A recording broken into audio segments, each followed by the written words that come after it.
대망의 오답률 1등 문학을 보셔야 돼. 자, 그리고 이 문학에 대해서 제가 말씀드렸다시피 이 문학 오답률 높은 문항은 오답률 2, 3등 문항은 뭐와 매우 닮아 있다고? 올해 6월 평가원 오답률 탑 1하고 닮아 있다고. 아까 그래서 3시반 들은 친구들은 아마 하셨을 텐데 여러분 예를 풀려면요. 뭐가 선행됐었어야 되냐면 기출문항 중에 선행됐었어야 되는 게 있어. 그게 바로 뭐냐면요. 잘 들어. 지금 우리 올해 9월 평가원 이게 지금 오답률 1, 2등 했었잖아요. 이게 이슈였잖아. 잘 들어. 얘를 풀기 위해서 꼭 아셔야 되는 게 뭐냐면 38페이지. 다지문이야. 21학년도 9월 평가원 다지문인데 이 다지문을 표 처리하세요. 그래야 얘가 풀리는 아이디어가 몰려. 자, 올해 6월 평가원 오답률 1등 문항은 해겔의 변증법에 의해서 정반 합 3단계로 가야 됐었지. 언어를 사용함으로써 정, 대상인식의 가능성이 생겼지만 반, 언어 속에 구속된 한계가 생겼고 그 모순을 합 어떻게 해결했니? 초월했지. 벗어났지. 기존 언어 사용 형식을 벗어났지. 그래서 봄을 지옥이라고 해버린 거야. 그 해겔 지문에 적용이 들어와서 만들어진 문항이 오답률 1등이다. 여러분이 그렇게 풀어본 적이 없다. 그러면 자꾸 헛소리 하지 말고 이제 그렇게 변화된 트레이드를 맞춰가야 된다. 여러분 혼자 힘드니까 내가 있다. 같이 따라오시자. 얘도 마찬가지다. 자, 봐. 다작품 구조 잡아. 표 처리해. 그러면 여러분 이 문제가 그냥 깔끔하게 딱 하고 처리가 될 거야. 알겠어? 자, 이 작업 5분 드립니다. 시작하세요. 자, 여러분 보세요. 다시 한번 얘기한다. 우리 이번 오답률 1등 문항은요. 9월, 6월 오답률 문학 1등 문항들이 다 상통하는 맥락에 있는데 예전 기출들 연결고리를 꼭 잡으셨어야 되고 우리가 평소 하던 대로 정보 처리를 한 거야. 그러면 자, 이렇게 탈속이냐 세속이냐를 가지고 4가지 경우의 수가 나와요. 자, 봐. 이거 2일 평가원, 2일 평가원이야. 2일 평가원 보시면 살림, 탈속에 존재하는 거죠. 명리는 세속에 마음 두는 것이죠. 큰 부끄러움이랍니다. 자, 현재 위치는 어디라고? 탈속. 지하 위치 어디라고? 세속. 그걸 뭐라고 분류해놨어? 큰 부끄러움으로 분류해놨죠. 자, 마찬가지로 또 갑니다. 명리에 다시 시정에 살면서 세속에 살면서 명리에 마음을 둔다. 세속에 마음을 둔다. 저 따라오시죠? 현재 위치 어디야? 세속. 지하 위치 어디야? 세속. 그걸 뭐라 그랬어? 작은 부끄러움이라 그랬어요. 됐죠? 여기까지. 계속 갑니다. 살림에 살면서 은거에 마음을 둔다. 살림, 즉 탈속, 은거, 탈속. 탈속에서 탈속, 큰 즐거움. 탈속에서 탈속, 큰 즐거움. 오케이. 마지막. 세속에 살면서 은거에 마음을 둔다. 세속에 살면서 탈속에 마음을 둔다. 작은 즐거움. 자, 여기에 주제를 보시면 알겠지만 여기에 화자는 나 여기 있다라고 얘기하죠. 나 현재 세속에 있지만은 탈속을 지향한다라고 얘기를 해요. 이게 글의 주제였던 거야. 이해됐니? 자, 그러면 올해 가장 이슈가 됐었던 문학 문제 중 27번 볼게. 난 이슈가 전혀 될 게 없다고 보지만 이해는 해요. 왜? 내용 일치로 안 풀려. 단서가 안 잡혀. 개소리야. 기출 연계가 되잖아. 옛날 기출들이 단서라니까요. 배경지식 헛소리 하지 말고 EBS랑 기출이 배경지식이야. EBS랑 기출을 모르면 못 풀게 된 거라니까. 그러니까 연결고리 잡아주잖아. 열심히 듣고 따라오시면 되지. 자꾸 이상한 소리 좀 하지 마. 니네가 모르는 거가 안 되는 거야. 누구 말이 맞겠어? 내 말이 맞아. 레퍼런스를 보고 스펙을 보세요. 누구 말이 맞겠는지. 정말 좀 상식적으로 살자. 국어국문하고 국어교육도 구분 못하면서 무슨 얘기를 하려고 그래 자꾸. 다시 한번 얘기한다. 다시 한번 얘기한다. 제발 좀 생각 좀 합시다. 자, 다시 와. 그래서 이제 여기에 화자는 신이고 신이가 청자인 나한테 얘기를 해. 뭐라고 얘기하냐. 나는 현재 도서관에 살고 있대. 근데 나는 물을 가까이 하고 싶대. 그래서 초반 인식은 나는 여기 있다고 본 거야. 이랬어요? 자, 그래서 봅시다. 신이가 화자가 자기 집의 이름을 문희당이라고 하고 문희당이 아닌지 뭔지 모르겠어. 나에게 청자에게 편지를 보냈어요. 내 천성이 물을 좋아한다. 나의 지향은 물이야. 도성 아니라 나의 현실은 도성이야. 볼만한 셈이나 못이 없어. 물 보는 법을 알고 써볼 데가 없어서 아쉬웠는데 천하의 지도를 보고 이 세모는 수학에서 얘기하는 교집합, 합집합 같은 기호야 얘들아. 미분 기호고 적분 기호야. 논리관계를 밝혀준다고. 정보간의 갈 길을 밝혀준다고. 무슨 얘기니? 지금 이 사람의 초반 인식은 이랬어. 그런데 이후에 천하의 지도를 보고 나서 깨우쳤다. 이제 나의 인식 변화가 생겼죠. 이해됐니? 어떤 인식 변화가 있을까? 넘실거리는 큰 바다 사이로 9개의 대륙 1만 개의 나라가 널리 퍼져 있는데 큰 나라는 자, 다시 한번 얘기한다. 니네가 할 줄 모르는 거지 못하는 방법이 아니야. 니네가 랭커가 된 본 적이 없다고 랭커가 될 수 없는 거야. 그거는 너희의 능력 한계거나 방법을 모를 뿐이고 그거는 너희가 주어진 환경이나 아니면 보고 가르치고 있는 내용의 문제인 거야. 알겠어요? 그냥 나랑 그냥 듀오해. 내가 그냥 캐리할게. 가만히 있으면 내가 랭커는 못 가도 마스터는 달아줄게. 그냥 따라와. 자, 보세요. 9개 대륙 1만 개의 나라가 있는데 자, 봐. 기존의 인식으로 보자면요. 이 사람은 봐. 9개 대륙 1만 개의 나라는 전부 다 뭐야? 도성 안 같은 거예요. 그러면 우리가 편의상 이분법적으로 세속이라고 한번 해볼게. 아, 좋아. 헷갈려? 그럼 봐. 여기를 육지라고 해볼게. 근데 이 사람이 지향하는 건 뭐야? 큰 바다인 물이죠. 그럼 봐. 큰 나라는 육지는 다시 뭐 같다? 범성 같대. 배 같대. 무슨 얘기야? 완전히 물에 맞닿아 있는 거죠. 작은 나라든 갈매기, 해오라기 뭐야? 전부 다 물에 사는 생물들이잖아. 그러니까 이 사람 뭐라고 느낀 거예요? 육지가 아니라 물 위에 떠 있는 배 같고 육지가 아니라 수상생물 같대잖아. 물 위에서 사는 생물들 같대잖아. 즉 무슨 얘기야? 그래, 드디어 나왔죠. 주제가 모두 물 가운데 있구나. 원효대사 해골바가지라고. 따라와. 즉 무슨 얘기예요? 나는 이렇게 네 가지 분류 체계를 가지고 분류를 했으나 결국 무슨 얘기다? 이 얘기예요. 지금 위치가 내가 무엇이든지 간에 내가 지향하는 곳이 물이고 도성이라고 해볼게요. 이 사람은 이렇게 분류해버린 거야. 지금 위치는 그게 물과 도성이 원래 구분이 됐으나 이제는 구분이 안 되는 지경이 됐다. 구분이 안 된다야.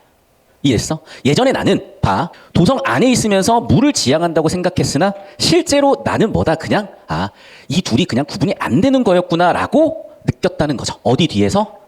그런데 뒤에. 뭐가 원인이 돼서? 천하의 지도를 보고. 천하의 지도를 보고 나는 뭐라고 깨우친 거야? 물과 도성안이 다르지 않구나야. 됐어?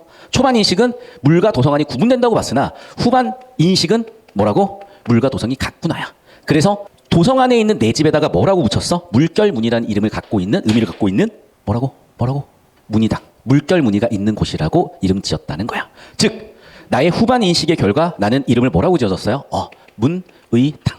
즉 물결문이라고 이름을 짓게 됐다는 겁니다. 됐습니까? 여기까지? 그래서 자 여기는 초반 인식에서 인식 변화로 가고 있고 그 인식 변화의 양상을 정리해드리면 이렇게 정리가 될 거고 뒤쪽 편은 헷갈리니까 딱 이렇게만 정리해주시면 될 것 같다. 됐니? 자 얘는 이렇게도 정리할 수가 있어. 자 이 사람의 1 초반 인식은 뭐라고? 물과 도성이 다르다 했다면 이제 후반 인식은 뭐라고? 물과 도성이 같다예요. 됐습니까? 그 깨우침의 단서가 뭐라고? 물결무늬. 다시 뭐라고? 천하의 지도. 좀 이따가 정보 분류 좀 더 디테일하게 할 겁니다. 여기까지 정리. 그러니까 문학 작품이 더 이상 내용일치가 아니라는 건 보여야 돼. 내용일치 되는 문제는 수학이 2점짜리, 3점짜리처럼 변별력 없는 누구나 다 맞출 수 있는 그런 문제들이고 그렇게 자꾸 변별력 없는 문제의 접근 방법으로 접근하는 거는 그냥 요행을 바랄 뿐이야. 그렇게는 실력이라는 게 길러질 수가 없어. 도대체 내용일치에 실력이 있긴 하니? 초등학교 잼민이도 시간 다 주면 다 풀지 않아? 제발 좀 국어에서 무엇을 실력이라고 하는지 아셔야 돼. 이게 실력이야. 정보 처리 능력. 계속 봅니다. 자 그러면서 뭐라고 했어? 나는 편지를 보면서 답을 했대요. 세상에 본래 그 실물이 없으면서도 이름을 차지하는 경우가 있으니 너가 그런 것이야 라고 폄훼를 한 건가? 아니요. 비록 그러하나 하고 싶은 얘기는 뒤쪽이죠. 이해됐어? 그래도 이에 대해 할 말이 있을 것인데 지금 바다의 성 가운데 집을 짓고 사는 사람이 있다면 자 보세요. 현재 위치가 어디야? 바다야. 그런데 이 사람은 뭐라고 인식해? 자 봐. 물에 산다고 하지 산에 산다고 하지 않을게요. 즉 현재 위치가 바다야. 물이야. 그런데 현재 위치가 물 위에 있음에도 뭐라고 얘기해버리는 거야? 나는 육지에 살아요라고 또는 육지를 지향하는 사람들이 있다는 거죠. 이해됐어? 그럼 봐. 들어와 앉아서 사는 사람은 지금 어디야? 지금 물에 위치해 있음에도 도성 안 같은 걸 지향하고 있는 거지. 여기에 뭐가 있어 그러면? 들어 앉아 사는 사람들. 됐니? 들어 앉아 있는 사람은 어떤 경우야? 현재 물에 있음에도 나 도성이라고 착각하는 사람들, 지향하는 사람들. 그가 날마다 파도와 깊은 물에 가까이 접하지 않는다고 해 물에 사는 게 아니라고 옳지 않겠지요. 이와 같은 이치를 사람들이 모두 그렇다고 인지하는데 너의 말도 마찬가지야. 그런 얘기예요 지금. 계속 봐. 대지는 하나의 섬이고 사람들은 섬사람. 비록 배를 집으로 삼아 물에 떠다니면서 날마다 물과 더불어 사는 사람 전부 다 누구니? 현재 위치가 물인 사람이죠. 그런데 잠시 눈길을 돌린다는 건 지향을 어디라고 있는 거야? 도성을 하고 있는 사람인 거지. 이해됐어? 즉 정리하면 이거죠. 화자는요 여기 있으면서 동시에 자신의 인식을 여기까지 확장한 사람들이고 그리고 내가 보기에 대부분의 사람들이 이렇게 살고 있다는 얘기예요. 이해됐어? 이 분류체계는 어디서 아이디어를 얻었다? 기존 기출의 정보처리 기술에서 아이디어를 얻었고 얘만 이렇게 처리한 게 아니라 수두룩하잖아. 그 수많은 예시 문항 중에 대표 유형 중에 가장 여러분이 비슷하다고 느끼는 대표 유형을 가지고 왔을 뿐 이런 정보처리는 이제 고1, 2들은 나한테 디폴트일 거야. 왜? 여러분은 애당초 저렇게 학습을 했으니까. 근데 고3 돼서 내 수업 듣는 애들은 머릿속이 띵 할 거야. 뭔 소리지? 왜? 평소에 이렇게 해본 적이 없으니까. 그냥 이거야. 이러면 답이 깔끔하게 나와. 자 여기까지 됐어? 자 그럼 이제 바로 27번 풀어볼게. 잘 봐. 1번 선지 봐. 얘들아 제가 이거 특히 내신하는 학생들은 작품 설명을 해줬는데 이렇게 산이 있으면요 허방다리라는 게 뭐냐면 이 산에 중간에 이렇게 자욱하게 낀 안개를 다리처럼 생겼다 그래서 허방다리라고 하는 거고 허방다리를 드러내야 보인다는 건 여기 산 고래 있는 마을을 얘기하는 거죠. 여기는 갱속같이 깊은 마을이지. 그럼 둘은 다른 대상이야 같은 대상이야? 같은 대상이에요. 이 정도 해석을 놓친다는 거는 그냥 변별된 거야. 당신이 실력이 부족한 겁니다. 이해되셨습니까? 그래서 다시 이 마을과 이 마을은 뭐라고요? 같다니까. 그런데 무슨 깊은가 얕은 왜 이게 깊고 얕은데 나 이해가 안 돼. 설명 좀 해줘봐. 왜 이게 깊은가 얕음이야? 도대체 어디에 깊은가 얕음이 있어요? 허방다리는 위쪽에 이렇게 걸쳐 있는 거니까 뭐 얕고 갱속은 깊고 누가 그렇게 읽으래? 그 선생님 혹시 뭐 서울대 나오셨어요? 전공자요? 정확히 알아요? 학생 20년 가르쳐봤나? 실력 있어요? 이상한 소리 좀 그만해 제발. 다시 봐. 여러분 여기의 주제는 마을이잖아. 마을을 그냥 비유하는 표현들일 뿐이고 그 마을을 뭐야? 허방다리 드러내면 보이는 마을이고 깊이 있는 마을이잖아. 이게 어떻게 깊이의 대조를 통해서 보여주는 차이점이에요? 그냥 공통점이지. 마을 그 자체잖아. 두 공간의 차이가 어디 있어? 허방다리를 드러내야 보일 정도로 깊은 마을. 갱속 같은 깊은 마을. 그냥 깊은 마을이지. 대비 없어. 그냥 깊은 마을이야. 두 공간의 차이 없어. 이해됐죠? 필기. 자, 이번 선치. 웃어가지고. 야, 할아버지가 밤에 할 일이 없어. 여러분이 뭐 하니? 배민 시켜 먹잖아. 할아버지는 치킨 먹을까 피자 먹을까 대신 무가 있네? 무 깎아 먹고. 고구마도 있네? 고구마 깎아 먹고. 그럼 그냥 뭐냐? 차이를 보여주게 하는 소재야. 공통점이야. 피자랑 치킨 차이점 있죠. 하나는 단백질, 하나는 뭐 단백질보다 뭐 탄수화물이 많아. 그냥 야식이 공통적이고 같이 그냥 배민이잖아. 이해됐어? 무, 고구마 전부 다 뭐라고? 배민이라고요. 배민. 밤에 그냥 출출해서 드시는 거잖아. 뭘 이거 따뜻하고 야 차가운과 따뜻한 대비 있지? 내용일치 묻냐? 제발 좀 답답한 소리 좀 그만하시고 아니 어떻게 차가운과 따뜻한 대비가 글 쓴 사람의 의도야. 애들아 다시 봐봐. 이 아저씨 봐봐. 이 영감님 봐봐. 뭐하고 계셔 지금? 그래 뭐하고 있어? 혼자 깨다가 배고프네? 라면 끓여 먹을까? 라면 살찌나? 닭가슴살 먹을까? 계란이나 먹을까? 그러면 라면 탄수화물 혈당 올려. 닭가슴살 근육량 늘려. 헬스야? 지금 헬창이야 지금? 그 얘기예요 지금? 아니잖아. 그냥 배고파서 먹는 거잖아. 그럼 이 할아버지 얼마나 귀여워요. 자다 깨가지고 배고파가지고 묵 갖고 있고 고구마 먹고 계신다고. 이해됐어? 그냥 그 얘기라는 거지. 무슨 여기다가 무슨 대비 같은 얘기를 해. 제발 좀. 이해됐니? 다양한 음식이 아니죠 오히려. 공통적이지. 여기도 공통점이고. 거꾸로 갔죠? 천하의 지도를 통해서 여기를 다시 한번 재인식하게 된 거잖아.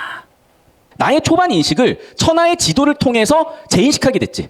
나의 초반 인식을 천하의 지도를 통해서 재인식하게 됐지. 나의 초반 인식은 뭐야? 육지와 바다는 완전히 구분되는 공간이었던 거야. 초반 인식은. 근데 지도를 보니까 어떻게 돼 있어? 결국 물 위에 떠 있는 애가 되는 거잖아. 천하의 지도를 봤더니 라고 그런데 전환이야. 사고의 전환이야. 논리의 전환이야. 어떻게 전환됐어? 바다 사이에 대륙이 있어. 여기까지만 놓고 오면 물과 육지지. 1만 개 나라, 바다 자체가 나라가 아니에요. 육지예요. 그런데 어떻게 됐어? 큰 나라는 물 위에 떠있는 배 같대. 작은 나라는 수상 생물 같대.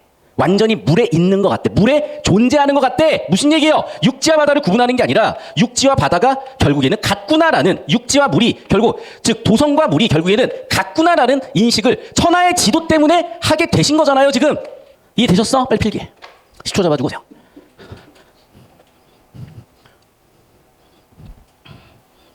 그럼 봐. 결국 뭐라고? 모두 물이라고. 그래서 육지라는 유사성으로 관계를 맺은 천하의 지도는 새로운 의미 완전 내용 섞었죠.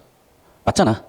지금 문제 선지를 판단하는 유사성으로 관계를 맺은 천하의 지도 이게 아니라 뭐라고요? 천하의 지도를 통해서 결국 얘도 바다구나 물이구나 라는 재인식을 했다고. 됐죠 여기까지? 자 4번 선지 본다. 그럼 봐. 파도와 깊은 물이 바다의 형상이라는 유사성으로 관계를 맺으면서 자 봐. 파도와 깊은 물을 다시 한번 발췌도 한번 해볼게. 다의 파도와 물을 봐라. 파도와 물 여기 있죠. 이해됐어? 자 봐. 가까이 접한다 접하지 않는다. 그가 날마다 접한다 접하지 않는다. 무슨 얘기야? 파도와 깊은 물에 내가 살고 있다. 즉 물에 살고 있다 살고 있지 않다잖아. 즉 무슨 얘기야? 나의 현재 위치를 의미하는 정보잖아. 이해됐어? 결국 어떻게 되는 거야 여기는? 그래. 현재의 위치잖아요. 이해됐니? 그러니까 4번이지. 무슨 말인지 이해됐어요? 이걸 이상하다고 하면 어떡해. 원래 이런 거야. 문학작품 감상이. 근데 10년 전에는 달라요. 왜? 국어교육학 역사가 30년밖에 안 됐어. 박사가 30년밖에 안 됐어. 그러니까 최초에는 국어 영역이 아니라 언어 영역이었고 논리 철학적인 성격이 강했다가 10년 전 국어 영역으로 이름이 바뀌면서 즉 국어교육학 역사가 20년이 되면서 확 바뀐 거예요. 저는 참 운이 좋게도 2008학번으로 서울대 들어가서 2018년도에 졸업을 했어. 학산지, 석산지, 박산지는 이제 학사고요. 학사를 10년 하고 보니까 졸업식장에서 참 웃지 못할 해프닝도 많았지만 그 과정에서 평가원 교수님들 세팅이 머릿속에 그대로 박힌 거예요. 저는 이게 너무나 당연한 해석이야. 알겠니? 됐어 여기까지? 자 마지막 이제 5번 선체 볼게. 창문은 모가빛과 긴 밤의 밝음과 어둠의 대비를 통해서 갈매기 헤어를 크고 작은 왜 이게 크고 작음이야? 그냥 전부 다 뭐야? 물이지. 대비가 아니라 공통점이고. 문제 어떻게 내는지 모르지. 이거 어떻게 내용일치를 풀래? 단서도 없는데. 그럼 또 이상한 소리야. 단서 어쩌고 저쩌고 개소리 쳐하지 말고요. 그냥 기출 연계 뒤지게 잡아. 이상한 짓 좀 하지 말고. 이거밖에 답이 없어. 그리고 맨날 내가 수업 시간 해주잖아. 근데 옛날 지문은 저렇게 안 해도 풀리니까 여러분 저렇게 안 했던 것뿐이야. 이제 이렇게 하셔야지. 알겠어요? 정리하시고. 이게 27번이었다. 자, 그러면 봐봐. 이제 26번 맥락도 이어서 볼게요. 이것도 오답률이 탑 10 안에 들었으니까. 자, 1번. 정확하게 주제죠. 이 사람의 기존 인식은 어때? 그렇지. 나의 현재 위치는 어디야? 도성이야. 나의 지향은 어디야? 물이야. 천하의 지도를 보고 깨달은 바에 따라 자신이 물 가운데 살고 있는 것이나 다름없다는 발상으로 사고를 전환한다. 맞죠? 기존 인식에서 어떻게 됐어? 발상 전환이 됐지. 됐습니까? 2번 선지. A가 자기 집을 문이라고 한 것에서 B가 동의한 이유는 A의 상황이 배를 집으로 삼아 사는 상황보다 집에 들어앉아 사는 사람의 상황이 가깝다고 생각했기 때문이다. 자, 봐. 여러분 잘 봐. 자, 화자는요. 자, 1번 선지와 2번 선지가 절대로 OX 독립이 아니야. 종속 사건이야. 1번 독립사건, 2번 독립사건 아니야. 종속사건이야. 수능은 원래 그래. 그럼 봐. 이 깨달음을 바탕으로 봤을 때요. 자, A가 그렇게 얘기를 했고 B가 동의한 근거가 있어야 될 거 아니야. 그 근거가 어디 나와 있는데? 배를 집으로 삼아 사는 사람들의 상황보다 집에 들어앉아 있는 상황이 같았다고요? 집에 들어앉아 있는 사람은 여기 있다니까. 지금 화자는 어디 살아? 여기 살잖아. A는 어디 살아? 여기 살잖아. 이해됐어? 지금 내가 뭐라 그랬어? 너 여기 사네. 너 여기 사는 애 아니네. 라고 했잖아. 집에 들어앉아 있는 사람이라고 생각했으면 넌 이상한 소리를 하는 게 되는 거지. 얘네니까. 얘네는 물에 살면서도 도성을 지향하는 애들이니까. 이해됐어요? 화자는 여기 있는 애라니까. 여기 있는 애가 아니라. 화자는 여기 있는 애라고 여기 있는 애가 아니라. 같은 주제가 반복되는 이유가 뭐야? 이게 동양의 전통 사상이잖아요. 동양의 사상은 뭡니까? 세속적인 것보다 탈속적인 가치를 중시하는 것이고 따라서 그게 현대문학에도 중요한 주제로 또는 이렇게 수필에도 중요한 주제로 엮이고 있잖아. 이게 주제잖아 지금. 너의 위치는 여기라고 인식을 하고 있지 여기라고 인식하고 있지 않잖아. 얘랑 다르다고 얘기를 하고 있잖아요 지금. 근데 여기라고 얘기하면 어떡해. 그러니까 2번이 틀린 거겠죠. 알겠어? 이걸 어떻게 푸시려고. 내용일치로 절대 못 푼다니까. 진짜 개소리 좀 차지 마. 물론 비슷하게 느낌을 잡고 계셨고 제 수업을 통해서 정리하실 수는 있고 그러다 보니까 때때로 제 걸 레퍼런스로 삼아서 발전하실 수 있는데 우리 절도하지 말고 리스펙합시다. 인용합시다. 아시겠죠? 절도는 범죄시고요. 학생 가르치는 강사분들이 지키셔야 될 게 있을 것 같다. 나 그렇게 착하거나 대단하거나 정의롭다는 얘기하고 싶지 않아. 근데 지킬 건 지켜야지. 아시겠어요? 절도는 no. 리스펙, 인용은 오케이. 정확히 얘기했습니다. 자, 정리하십시오. 됐죠? 여기까지? 오케이?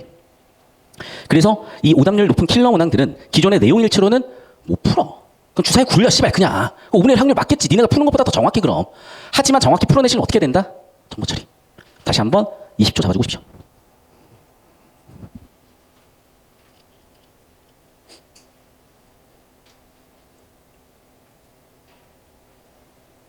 자, 이제 문제 하나씩 풀어볼게요. 원래 제가 실전에서 좀 다르게 푸는데 오늘 해설 강의니까 한번 쭉쭉 좀 가볼게요. 특별하게.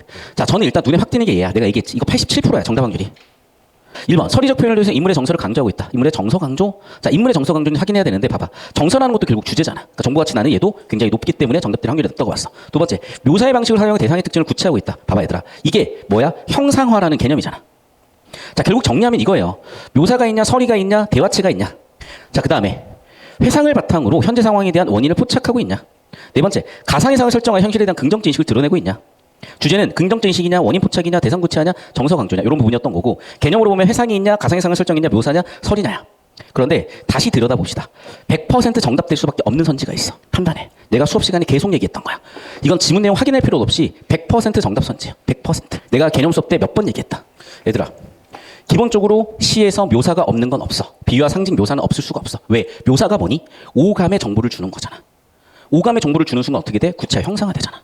이해됐어? 얘가 틀릴 수가 없어. 그럼 어떻게 돼? 발췌도 그래도 이렇게 정답 확률이 높은 애로 발췌독하셔야죠. 그래야 시간, 정확성 다 이득이겠지. 아시겠어? 자, 그럼 봐. 묘사를 통한 구체화 찾아보세요. 있을 수밖에 없죠, 사실은. 왜? 묘사라는 게 뭐야? 오감 정보를 줘서 어떤 상황을 그리듯이 머릿속에 심상으로 보여주는 건데 심상이 운율심상은 쭉 시의 3요소 중에 하나고 그러면 당연히 대상이 구체화가 되고 묘사가 없고 구체화가 없는 걸 찾기가 더 힘들지. 아, 다시 한번 확인해도 정답은 2번이겠구나. 됐습니까? 계속 가. 그러니까 여러분 개념 학습을 했으면 이 정도 퍼포먼스가 보여져야지.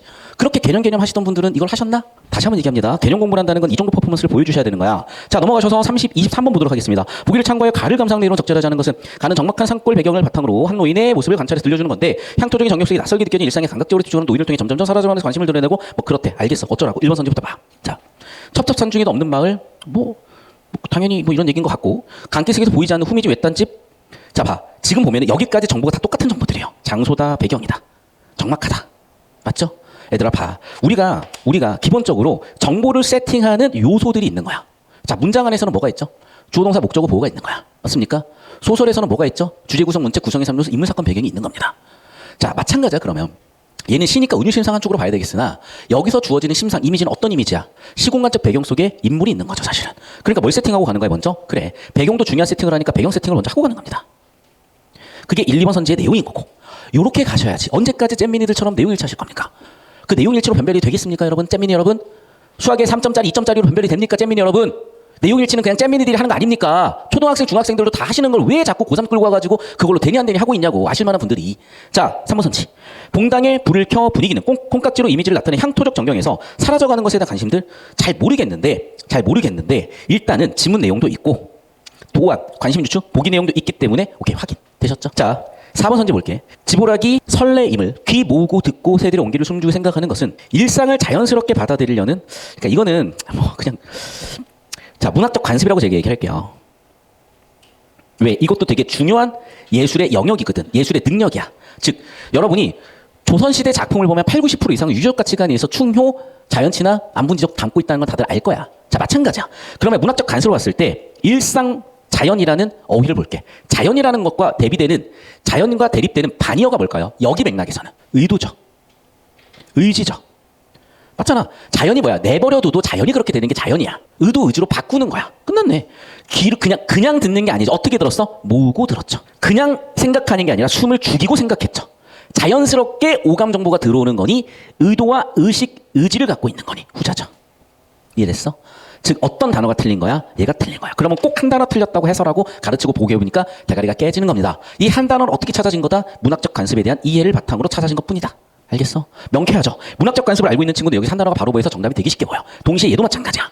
개념을 제대로 공부한 친구들은 모든 문학 작품, 특히 시에서는 묘사가 있을 수밖에 없어. 왜? 시의 3요소 무조건 있는 세 요소가 뭐야? 운율, 심사, 함축이야. 심사이라는 게 어떻게 만들어져? 오감 묘사로, 오감 정보로 묘사를 통해서 만들어져. 묘사를 통해서 오감을 주어주는 건 형상화 구체화가 돼. 그러면 100% 확률로 2번이 맞을 수밖에 없고 불안했어. 확인해 보니까 무조건 존재하네. 다 오케이. 다시 한번 정답은 2번이구나. 이해됐니? 이런 느낌으로 제대로 하셨어야지. 두말할 필요 없이 킬러 문제인 26번, 27번도 마찬가지고. 24번 문제 보도록 하겠습니다. 나에 대한 설명이요. 자, 1년, 연과 연신의 모습을 빗대어 내 어린 날의 기억을 아슴푸라다라고 표현하고 있대요. 자, 뭐 여러분이 어쨌든 작품 감상 잘 하셨을 거니까. 2번 선지. 이연에서 조매롭고 표현된 연실의 긴장은 3년 연실의 반응 끊어진 날의 정서를 고조하고 있다. 자, 조매롭다는 표현이 난 뭔지 모르겠어. 주석 봐, 뭐래? 그래서 초조하고 불안해. 왜? 끊어질까봐. 실제로 끊어졌네. 맞죠? 즉, 뭐야? 불안감이 있었고 그 불안이 현실이 됐죠. 그럼 불안감이나 어떤 좌절의 감정이나 실망의 감정은 언제 폭발했겠어? 이때 폭발했죠. 그럼 봐봐. 감정선을 수학 그래프로 나타내보면 대략 이렇지 않았을까? 또는 이렇게 되지 않았을까? 불연속점으로. 이해됐니? 이게 어디야 그러면? 2연에서 3년으로 나눠지는 부분이죠. 2연에는 그래도 약간의 불안감에서 이제 아예 그 현실이 돼버리니까 어떤 절망이나 좌절감이 훨씬 커졌겠죠. 3번 선지. 3년에서 울다의 반복, 4년에서 눈물이 고였다를 통해 어린 날의 상황. 되게 슬픈 짐승이었네. 슬픈 친구였네. 슬펐나 봐. 왜? 불안했겠죠. 연이 끊어질 것 같으니까. 바꿔 얘기하면 연만 끊어질 것 같았겠어요? 여러분 어린 시절에는 미친 듯이 불안할 수밖에 없어요. 줄 알아? 여러분 인생은 수많은 가능성이 있죠. 가능성이라는 건요. 확정되지 못함이 가져오는 건요. 실패와 성공의 가능성 둘 다 만들어줍니다. 당연히 실패에 대한 불안감이 있을 수밖에 없는 거야. 4번 선지 봐. 사연에서 외로이 자랐다와 이어진 하양 넋, 붉은 발자국에 함축된 정사와 삼박된 이미지를 끄집어낸다고요? 정말로? 자, 사연 한번 다 들어가 볼게. 자, 내 어린 날에는 어땠어요? 이런 연 같았대. 내 어린 날이. 이 연은 어땠는데 이 연을 보니까 좀 불안함이 있었대. 그리고 불안함에서 나는 어떻게 돼? 그 불안한 감정이 실망으로 고조됐을 거야. 오, 내 어린 날 하얀 옷 입고 외로이 자랐고 하얀 넋을 담고 조마조마 길가에 붉은 발자국 저마다 눈물이 고였다라고 집약이 됐다는 거는 이 사람은 어린 시절을 긍정적 인식하는 것 같아요? 슬픈 인식을 하는 것 같아. 그렇죠. 이 사람의 어린 시절에 대한 회상을 통해서 이 사람의 어린 시절에 대한 인식은 자, 감정 스펙트럼을 볼게. 항상 즐겁고 행복한 일이 있었을까? 아니면 슬프고 불안한 일이 있을까? 정확하지 않지만 이 사람은 이쪽으로 가는 것 같아. 맞아? 특히나 봐. 그러면 외로이 자랐죠. 또 그러면 여기 나와 있는 소재들은 전체적으로 전환이 아니잖아 지금. 그럼 여기 나와 있는 워딩들을 판단할 수 있는 중고가 불분명해. 하지만 이렇게 처음부터 끝까지 일관된 주제 흐름이 있었다면 그 일관된 주제 흐름을 잡는 게 가장 타당하겠죠. 가장 확률 높겠죠. 그래서 정답은 4번이 될 거라고. 됐습니까? 상반이 틀릴 거라고. 왜? 처음부터 마지막 집약까지 일관된 정서를 얘기하고 있으니까. 5번 선지. 1년과 4년의 내 어린 날, 2년의 내 어린 날의 기억을 통해 떠올린 유년 시절에 표상하는 의미를 지니고 있다. 그렇죠. 다 유년 시절이잖아. 내 어린 날이고 내 어린 날이니까. 뭐 틀린 거 없을 것 같은데. 됐죠? 자, 정리하시고 마지막 25번입니다. 기억밈에 대한 설명으로 적절하지 않은 것. 자, 1번. 아주 짧은 순간에 해가 지는 모습을 나타낸 말로 시간의 변화. 확인해보면 그렇네. 2번 선지. 소리를 통해 연산되는 새의 모습을 감각적 형상화. 오케이. 세 번째. 높이 날아오는 연을 동경하는 심리요. 불안해하는 심리죠. 이걸 틀리면 어떡하니? 써놓고 보니까 이게 또 뭐니? 주제죠. 주제가 87% 확률로 정답이라는 거잖아. 제발 세부 내용 어그로 끌리지 말고 주제 좀 잡아. 가치 높은 정보에 집중 좀 해. 아시겠어요? 오케이? 여러분, 문학이 지금 이상합니까? 이게 맞는 것 같습니까? 존나 존나게 맞는 것 같지 않냐? 이거야 그냥. 자꾸 이상한 소리 좀 하고 다니지 말고 듣고 다닐 필요도 없어. 그냥 이거야. 누가 맞겠어? 그냥 내가 맞아요. 스펙으로 보나 경력으로 보나 실력으로 보나 뭐로 보나. 알겠습니까?